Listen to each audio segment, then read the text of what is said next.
Welcome to part 2 of our shipping container guitar studio build. This video being about insulation and framing. For insulation, we chose a product called Insofast. It's a pretty cool product that has insulation, studs, and wire runs all in one. The studs are hard plastic molded into the styrofoam, and the wire runs are like tunnels or conduit, also integrated into the styrofoam.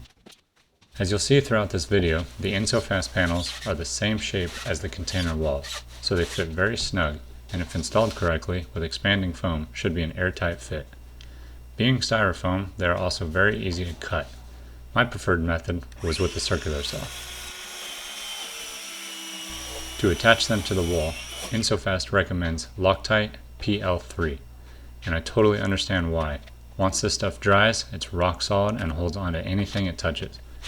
Insofast also recommends filling any and all gaps with expanding foam to seal behind the panels to help prevent from condensation, which you'll see later in the video we didn't do on the ceiling and regret it now as they are getting a little bit of moisture in the container. Thankfully, it's not enough to do any damage yet, but if it does, it'd be a perfect excuse to build another one, maybe with a 40-foot container next time. If you're familiar with containers, you know there are tie-down hooks in the bottom and top corners of the walls.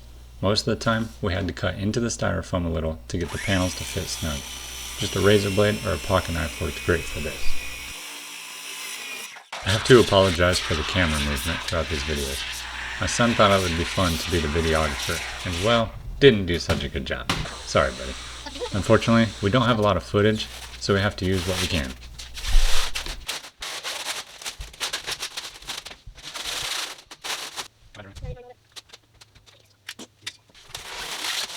You're on camera, dude.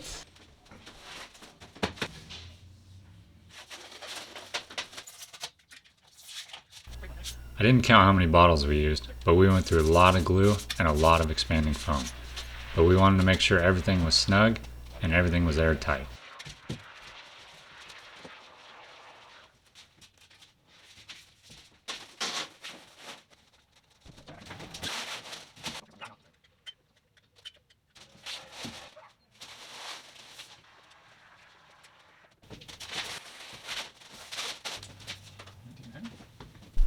On occasion, the Insofast wouldn't lie flat against the walls for the glue to adhere to both surfaces, so I made these T's out of scrap wood to hold the styrofoam against the walls while the glue dried. You'll see later we had to get creative with a box too.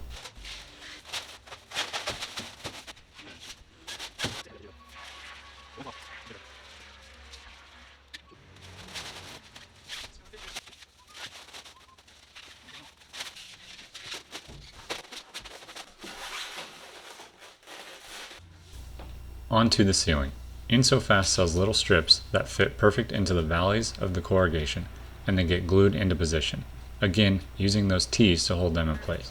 For some reason we didn't turn on the camera while installing those, but you can see them installed on the ceiling. After the little strips, we installed these rigid foam boards before framing and adding batting insulation. Perfect ceiling! My daughter was a huge help to keep our workspace clean. Thank you, Kaylee.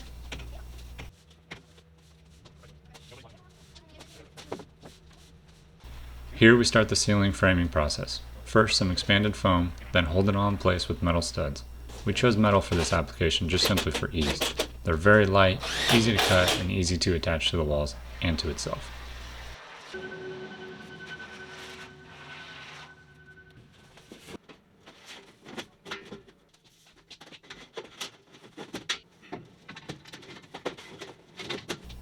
Next is to frame the wall for what was to be a bathroom, but turned into a storage room and coffee bar room, which you'll see more of in the final video. Again, we don't have much footage of this, but just a basic wall with a pocket door.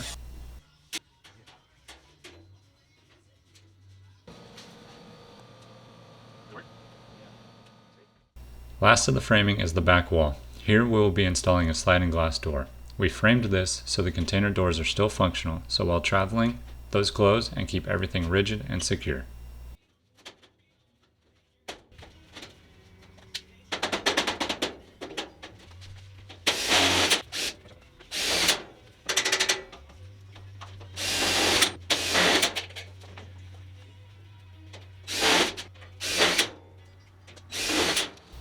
And on to our least favorite part of this project, fiberglass insulation.